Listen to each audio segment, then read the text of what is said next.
Irmãos, a paz do Senhor. Vamos abrir no tema da campanha, do culto, em Romanos, capítulo 12, verso 1 e 2. Deixa eu apresentar aqui. Enquanto todo mundo vai abrindo, eu quero agradecer a oportunidade ao pastor, à pastora, que não estão aqui, mas depois eles vêm pela live. Aos meus pais que não me convidaram, eles me convocaram. Eu estava estudando e minha mãe chegou, você vai pregar no culto de domingo. E foi. Todo mundo achou? Romanos 12, capítulo 1 verso 1 e 2. Vamos então. Portanto, irmãos, suplico-lhes que entreguem seu corpo a Deus, por causa de tudo que Ele fez por vocês. Que seja um sacrifício vivo e santo, do tipo que Deus considera agradável. Essa é a verdadeira forma de adorá-lo. Não imitem o comportamento e os costumes deste mundo, mas deixem que Deus os transforme por meio de uma mudança em seu modo de pensar, a fim de que experimentem a boa, agradável e perfeita vontade de Deus para vocês. Vocês podem se sentar, por favor. A gente vai assistir agora um pequeno vídeo que vai introduzir o que a gente vai falar hoje. De início parece que essa palavra não tem nada a ver com a família, mas no final a gente vai entender como que ela se conecta na área familiar. Esse vídeo que a gente vai ver agora, ele vai mostrar como que a sociedade está. Vai fazer uma conexão de quando a Bíblia fala que para a gente não se moldar a esse mundo. Esse vídeo é bem rápido, eu peço que vocês prestem atenção, porque ele vai ser importante para o final da nossa pregação, que é esse papelzinho que vocês estão na mão. Então vamos lá?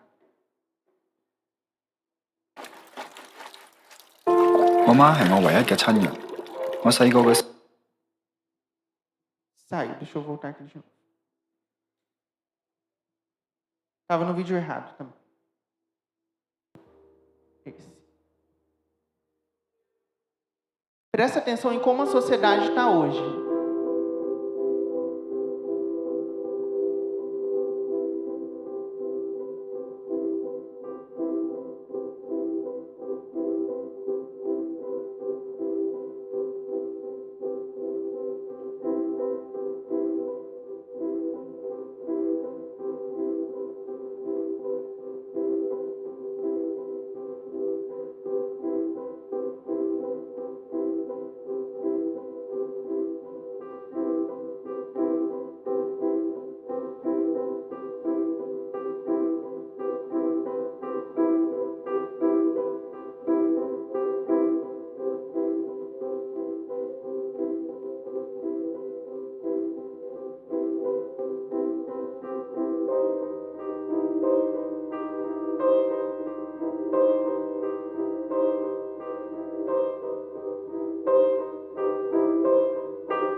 Esse vídeo ele serve de introdução para o que a gente vai falar daqui a pouco. Mas voltando para o nosso texto, Romanos 12, 2. Não imitem o comportamento e os costumes deste mundo, mas deixe que Deus se transforme por meio de uma mudança em seu modo de pensar, a fim de que experimentem a boa, agradável e perfeita vontade de Deus para vocês. Antes da gente entrar dentro do nosso tema, a gente precisa entender 3 palavras dentro desse versículo: o conformeis, o século e o transformai-vos. Porque se a gente lê o versículo desse jeito, parece que ele não faz tanto sentido para a nossa época. Mas quando a gente olha o conformeis do grego, ele significa sum, que significa se ajuntar. Então, mudando as palavras, não se juntem e não façam os comportamentos deste mundo. Já mudou um pedaço do versículo. Agora a gente vai para a segunda palavra, que é transformai-vos. Transformai-vos vem da palavra metamórfio, que significa metamorfose, ou uma transformação. E por último, a palavra século. Ela não está se referindo ao século a cada 100 anos, mas está se referindo ao aion. Aion significa uma era, um período.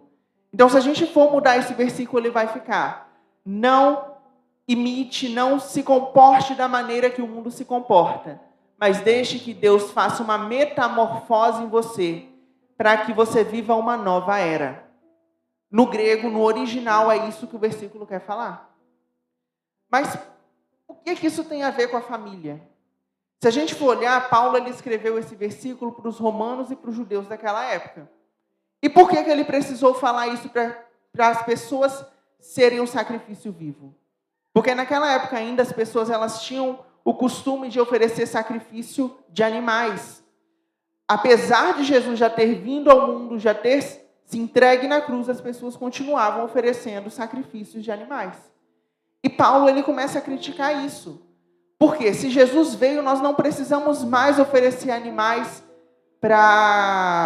pelos nossos pecados. Nós podemos ser um sacrifício vivo.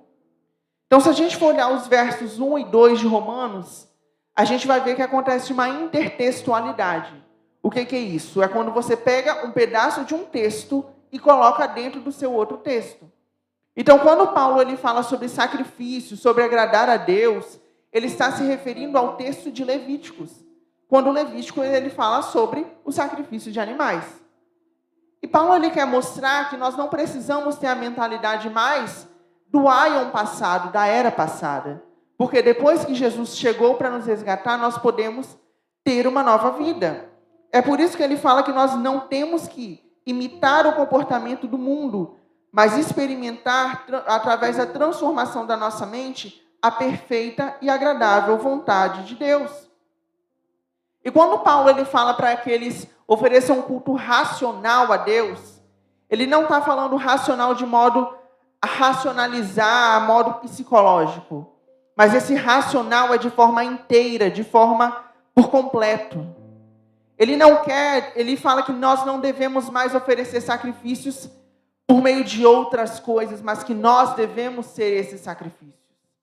Mas por que a gente tem que ter esse sacrifício? Porque através de uma metamorfose, já através de uma transformação, nós atingimos a vontade que Deus tem para a gente, que é o propósito que Ele quer para a gente. Tem um comentário muito interessante que eu anotei, que é: o texto traz a ideia de transformação, ou seja, do velho aion para o novo aion. Aion, a nova era, a etapa, deixar para trás aquilo que aconteceu para viver aquilo que Jesus quer para a gente. Deixando a prática do sacrifício de animais para se tornar um sacrifício vivo.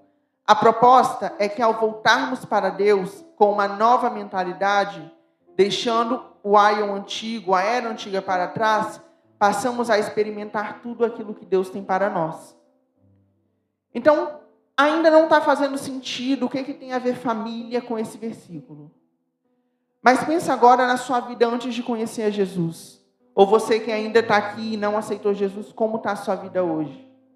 Será que ela já mudou de quando você entrou na igreja pela primeira vez? Como que ela está hoje se comparado a 5, 10 anos atrás? Será que você está a mesma coisa ainda? É isso que Paulo está falando. Deixe tudo o que você fez no passado lá atrás. A partir do momento que você conhece Jesus, que você se entrega por inteiro como um sacrifício vivo, um novo ai ou uma nova era começa na sua vida.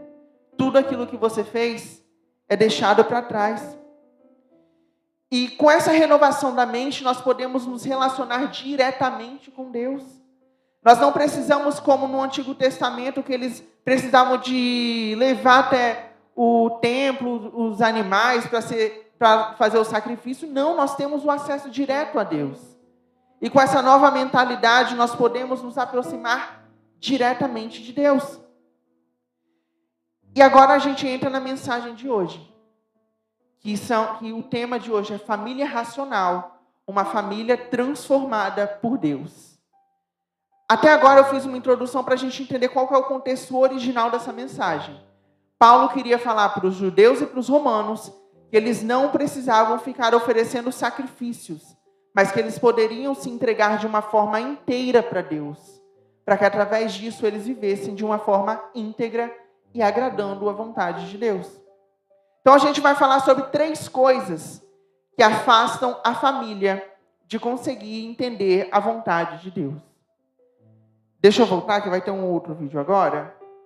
Mas eu quero abrir em 1 Timóteo 6, versículo 10.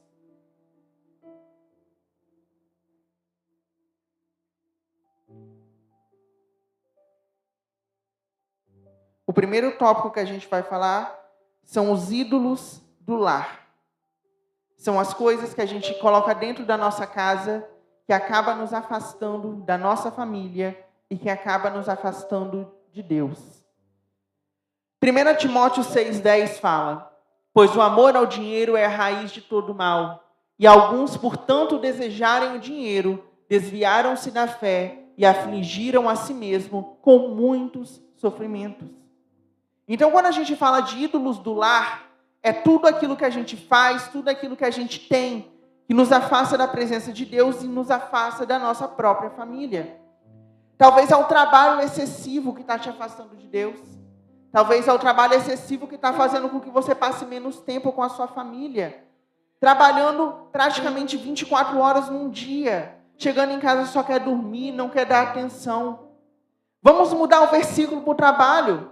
Pois o amor ao trabalho excessivo é a raiz de todo mal. E alguns, portanto, desejarem trabalhar excessivamente, desviaram-se da fé e afligiram a si mesmo com muitos sofrimentos. Apesar da gente mudar só a palavra, o sentido é o mesmo. Aquilo que a gente faz demais, que nos atrapalha na presença de Deus, que nos atrapalha na nossa família, são ídolos e coisas que a gente precisa evitar. Talvez é um vício em videogames, que passa praticamente o dia inteiro jogando e não dá atenção para a família. Um vício, talvez, em futebol, em política, que fica o dia todo fora, jogando com amigos, e quando chega não dá atenção para a família. Isso é particularidade de cada um. Mas vai desde o trabalho, desde um vício. E são coisas que tiram a nossa intimidade com a nossa família, porque quando estamos em casa, a única coisa que nós queremos é dormir e não passar tempo com a nossa família. Agora a gente vai ver um outro vídeo que vai mostrar sobre uma mãe que ela trabalha o dia inteiro e ela quase não tem tempo de estar com o filho dela. E a gente vai ver qual que é a estratégia que ela usa para passar tempo com ele. 我媽係我唯一嘅親人。我細個嘅時候，佢一直都好忙。個衫洗好啦。哦，咁快嘅？係啊，趕住載我仔。哦，慢慢行喎。啊，好。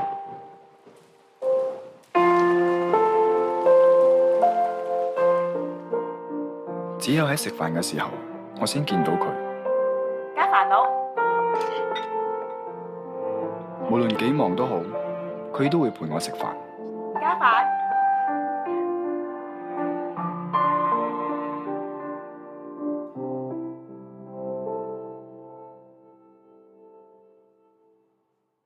仔，加啲飯啦。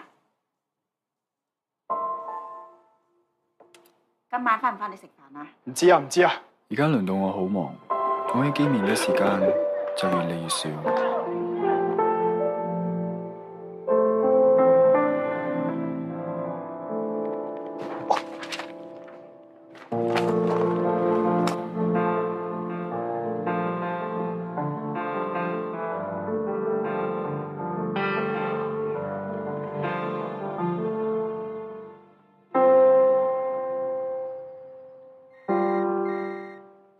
Hello，媽，今年翻唔翻嚟過年啊？好忙啊，遲啲先傾啦。係啦，我唔阻你啦。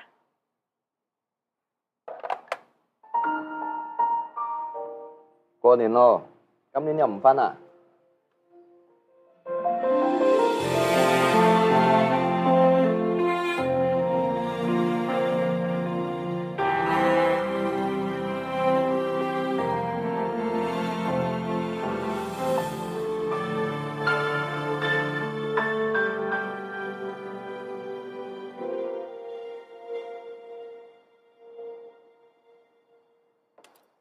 媽，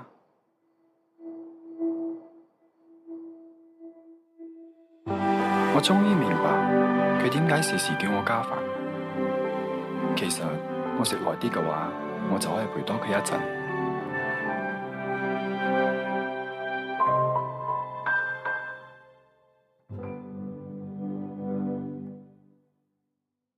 Voltando a falar dos ídolos do lar, aquilo que a gente faz que nos afasta da nossa família é um tempo que não vai voltar mais.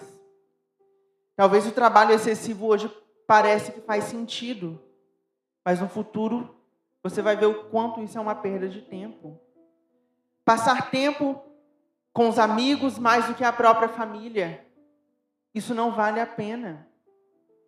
Talvez você já perdeu algum ente querido, mas você ainda tem a sua família. Passe tempo com eles. Procure ficar perto deles em todos os momentos.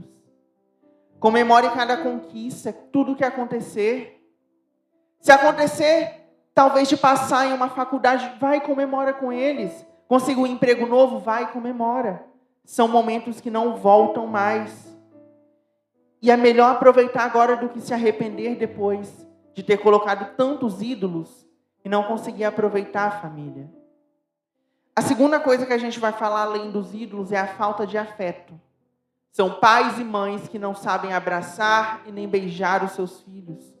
Não sabem falar palavras positivas. E isso, além de ser ruim para os próprios filhos, acaba prejudicando psicologicamente quando eles crescerem. São pais que cresceram tendo uma base ruim, de pais e mães que não sabiam abraçar, de pais e mães que não sabiam elogiar. E por esse ser o modelo que eles conhecem, eles acabam levando para os próprios filhos. Mas a partir do momento que a gente passa a conhecer a palavra, a partir do momento que a gente passa a se relacionar com Deus, a gente percebe um novo modelo que a gente pode implementar dentro da nossa casa. Um modelo de amor, um modelo em que a gente pode agradar a Deus, em que a gente vai cada vez mais ser uma família parecida com aquilo que Ele quer. E quando a gente vive dentro de uma casa onde não há afeto, cada membro ele vai se refugiar em alguma coisa. Talvez os filhos vão recorrer a namorado, namorada, porque vai ver um porto seguro lá que dentro de casa não tem.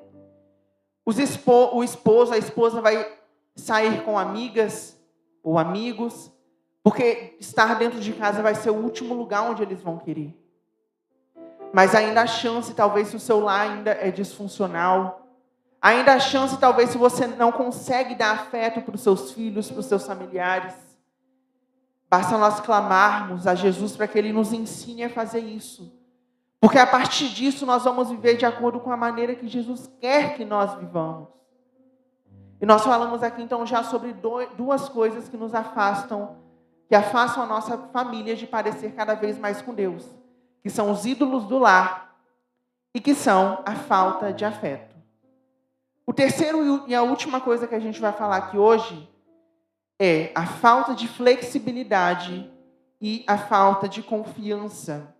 Eu vou abrir agora um texto em Romanos, no capítulo 7, verso 16.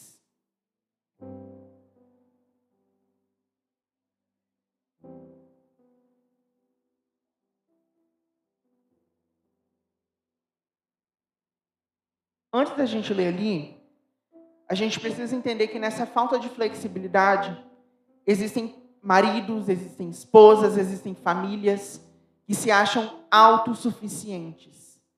Como assim autossuficientes? São pessoas que acham que sabem o que a família precisa, sem comunicar a eles, sem perguntar qual que é a vontade deles. Um exemplo é um marido que acha que só porque ele gosta de uma coisa, a família inteira tem que gostar daquela coisa. São famílias inteiras que não têm um diálogo dentro da própria casa. Isso acaba criando discussões, divisões e muitas das vezes filhos que param de conversar com os próprios pais, porque os pais querem impor e não conversar. Só que a gente precisa entender que a palavra de Deus fala que o nosso coração é enganoso. E sendo enganoso, nós precisamos pedir a orientação a Deus e não as nossas próprias vontades. Romanos 16, 7, 16 ao 20 vai falar: mas eu sei que o que eu faço é errado. Isso mostra que concordo que a lei é boa. Portanto, não sou eu quem faz o que é errado, mas o pecado que habita em mim. Eu sei que em mim, isto é, em minha natureza humana, não há nada de bom, pois quero fazer o que é certo, mas não consigo. Quero fazer o bem, mas não o faço. Não quero fazer o que é errado, mas ainda assim o faço. Então, se faço o que não quero, na verdade não sou eu quem o faz, mas o pecado que habita em mim. A gente precisa entender que as nossas decisões nem sempre vão estar corretas. Não é porque eu quero isso que a minha família também vai querer isso. Será que esse é o propósito de Deus para a minha família? Ou será que é eu que estou impondo isso porque eu acho que isso vai dar certo? Todas as decisões dentro da casa têm que ser conversadas, para que não gere uma discussão, para que não gere uma divisão. E além disso, a orientação de Deus tem que ser a primeira coisa a ser pedida. Porque não adianta tomar uma decisão agora e depois ir para um caminho errado e ter que refazer aquela rota tudo de novo. Isso só vai dar mais trabalho, só vai gerar mais transtorno, vai doer o processo. Mas se for para passar, que passe glorificando a Deus, porque Ele está levando para o caminho que Ele quer que nós cheguemos. E a segunda coisa, além da falta de flexibilidade, é a falta de confiança. Família que não acredita no próprio familiar. O familiar, ele fala, eu vou fazer isso. A pessoa fala, não vai dar certo. A pessoa fala, eu vou comprar tal coisa, eu vou fazer tal faculdade. Não faz, você já está velho, você tem tanta coisa que não vai dar certo.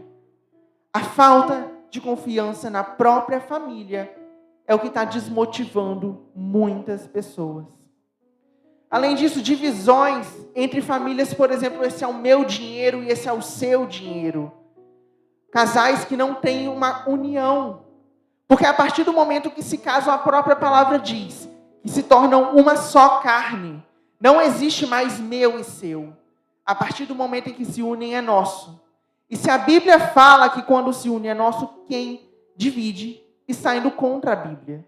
Indo contra a Bíblia está pecando contra a palavra de Deus. Então, se a Bíblia fala que não existe mais divisão, que se torna uma só carne, famílias divididas podem gerar brechas para o diabo. Porque o marido vai falar, gaste o seu dinheiro, não o meu. E aí vai começar uma discussão por causa de dinheiro, e aí que o diabo vai entrar. Mas quando o casal trabalha junto, com dinheiro junto, com bens juntos, é muito mais difícil de cair. Porque eles vão estar unidos, eles vão estar prontos para tudo que eles tiverem que enfrentar. E agora eu quero fugir um pouco dessa parte de família. E eu quero perguntar para você que trabalha, para você que estuda. Será que o seu trabalho, será que o seu estudo tem contribuído para que Deus cumpra o propósito que Ele tem na sua vida? Será que o seu trabalho tem sido um local para que pessoas conheçam a Deus? Será que o seu estudo tem sido, você que faz uma faculdade, será que o curso que você escolheu é realmente para que vidas sejam alcançadas para Deus? Agora a gente vai ver um terceiro e último vídeo. E durante todo esse vídeo eu quero que você fique com uma pergunta na sua cabeça. Por que você faz o que você faz? Por que você trabalha com o que você trabalha? Por que você estuda o curso que você escolheu estudar? A gente vai assistir esse vídeo e daqui a pouco a gente comenta de novo. Alguma vez você já parou para se perguntar por que eu faço o que faço? Ou será que Deus se importa com a minha profissão? Carreira, posições, remuneração. Tem que ter mais. Afinal, se eu tomei a decisão de ser um discípulo, de levar a mensagem da salvação, será que essas 40 horas semanais não estão sendo em vão? Tem que ter mais. Mais que rotinas normais, mais que reuniões formais, mais do que gastar meu esforço em atividades convencionais que terminam em objetivos individuais. Eu quero mais. Por isso, fui buscar o único que tem a resposta. Aquele que me desenhou. Aquele que tem os meus dias na palma de suas mãos. Que tem pensamentos a meu respeito. Pensamentos de paz e não de mal. Vamos voltar lá para o começo. Gênesis. Veja o que ele fez. O Deus que criou o céu e a terra, o dia e a noite, a lua e o sol, é o mesmo Deus que formou o homem. Mas este foi criado à sua imagem e semelhança, chamado para se multiplicar e governar a terra. Sim, é assim que Deus nos vê desde o início, como a coroa da sua criação. Alguns anos e páginas mais tarde, durante uma dificuldade política no Egito, surge José, um homem temente a Deus, que conhecia os pensamentos do Criador sobre si mesmo. Ele foi a prova viva daquele provérbio que diz: quando o justo governa, o povo se alegra. Talvez você pense que governar é uma tarefa apenas dos políticos e empresários, mas e se eu te disser que esse é o seu e o meu chamado? Nós nascemos para governar e nada menos do que isso. Anos depois, surge aquele que veio para dividir a história em dois, que veio para nos redimir, para morrer com nossa antiga condição e ressuscitar com nossa nova posição, uma posição de reis e sacerdotes, para reinarmos com ele sobre a terra. Sim, você é rei, você é redimido, você pode reinar e redimir. Então deixe de trabalhar por um salário, trabalhe por um propósito. Não estude simplesmente para subir a escada corporativa, estude para desenvolver quem você nasceu para ser. Ele vem fazer novas todas as coisas. Então vamos tomar parte nessa missão. Vamos restaurar a economia. Vamos fazer nova educação. Vamos manifestar a sua justiça na política. Vamos fazer obras maiores na comunicação. Vamos revelar a glória dele na ciência. Vamos redimir a família. Vamos expressar o reino nas artes. Pelos pacientes que serão impactados em seu consultório, pelos clientes que, ao entrar em seu escritório, terão suas vidas transformadas, pelos alunos que terão suas mentes capacitadas para conduzir a nação. É por ele, é para ele. E se somos a coroa da sua criação, está na hora de coroarmos o Rei dos Reis. Por que eu faço o que faço? Bom, talvez a pergunta certa não seja por quê, mas por quem.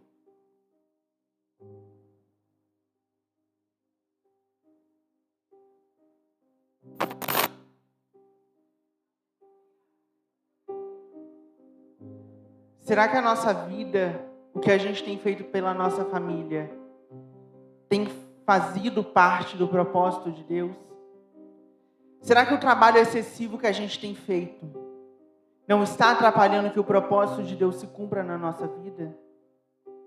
Será que os nossos vícios, aquilo que a gente não quer abrir mão, os nossos ídolos, não estão atrapalhando Deus agir na vida da nossa família? Essa noite eu quero trazer essa reflexão para cada um de nós. O que tem nos afastado? O que tem feito que Deus não cumpra na nossa casa? Será que é uma renúncia que nós não queremos fazer? Será que é uma noite de oração, uma madrugada que nós não queremos levantar? Será que é um jejum que nós não queremos fazer porque temos medo? Será que é porque não queremos ler a palavra por preguiça? O propósito de Deus não vai se cumprir enquanto a gente não se posicionar. O vídeo ali fala que Deus tem um propósito para pessoas que são empresárias, para quando pessoas entrarem nos seus comércios, que elas sejam impactadas. Professores que transformem mentes de alunos. Artistas, vendedores que transformem a vida de cada um que passar por eles. E através dessa transformação, a nossa família também é transformada. Mas para que isso aconteça, nós precisamos seguir no propósito de Deus. E aí esse propósito é, tirando todos esses rituais que nós fazemos, é que nós vamos alcançar a perfeita e agradável vontade de Deus.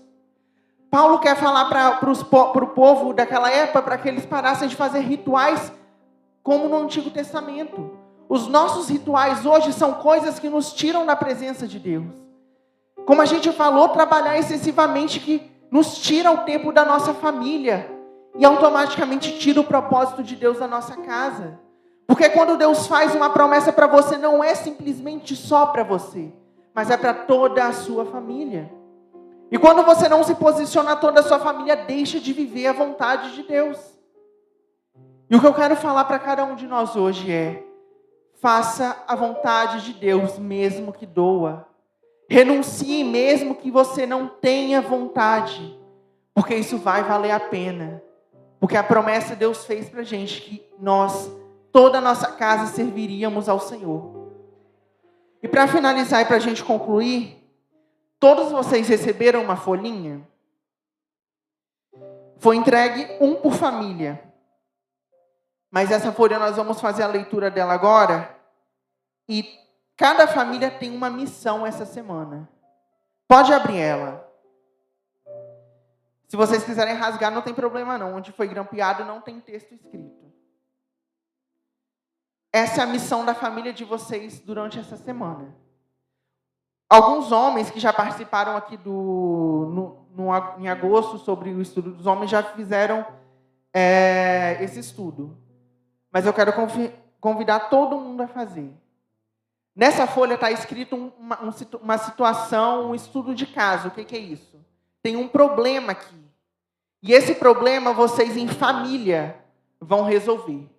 A gente vai fazer a leitura dele agora, só para ter uma ideia mais ou menos de como que é. Mas durante a semana é uma missão para a família, todas as famílias que pegaram, resolver esse problema. Vamos lá então. Josué é casado com Marta, tem 2 filhos de 12 e 17 anos e trabalha o dia todo. Em sua infância, Josué não teve seu pai presente. Ele foi morto em um confronto com a polícia. Isso machucou e ele acabou se fechando para todos, não demonstrando sentimentos. Em sua casa, não há abraços e nem beijos, pois a vida o ensinou que isso era fraqueza. Ele cresceu assim, por que afinal teria que mudar?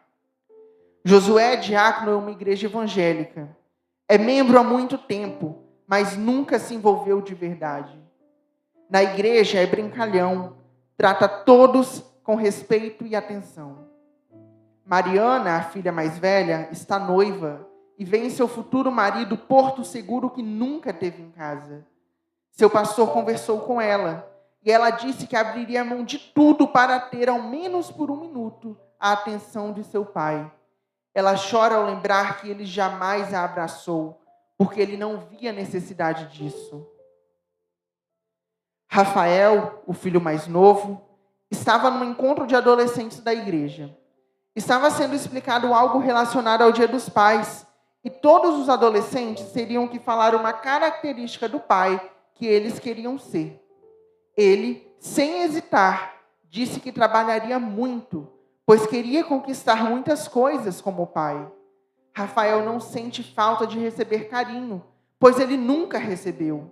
Ele não sabe o que é isso. Marta procurou seu pastor. A conversa era que estava pensando em se separar. Disse que Josué chega em casa após o trabalho e ordena que ela lhe sirva. E se a casa não está arrumada do jeito que ele quer, ele a xinga e diz palavras que a machucam. Ela cansou dessa vida, cansou de ser pai e mãe, mesmo tendo um marido. O pastor conversou com Josué a respeito das conversas que teve com seus familiares. Sua resposta foi que ele sabe que precisa mudar, mas como foi criado de uma maneira, não consegue sozinho, pois isso tira da zona de conforto. O pastor, então, o aconselhou. Então, o estudo de caso que a gente tem essa semana para resolver em família é isso. Uma família que o pai trabalha demais, que os filhos veem namorados e namoradas um porto seguro que eles não têm em casa, que o filho abriria a mão de tudo para ter a atenção do pai por um segundo. E é essa situação que a gente tem que resolver. No último parágrafo, essa é a missão de vocês. Você é o pastor ou a pastora de Josué? Qual conselho você o daria sobre a distância física e emocional em relação a seus filhos? Quais atividades ele poderia fazer para que eles se reaproximassem?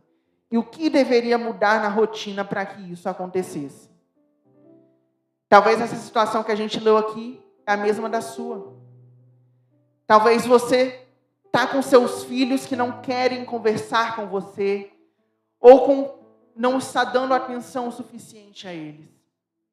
Na hora que estiver fazendo essa atividade em família, pense de verdade como que você poderia ajudar eles. E coloque em prática o que você vai aconselhar aqui. Porque você sabe o que precisa fazer.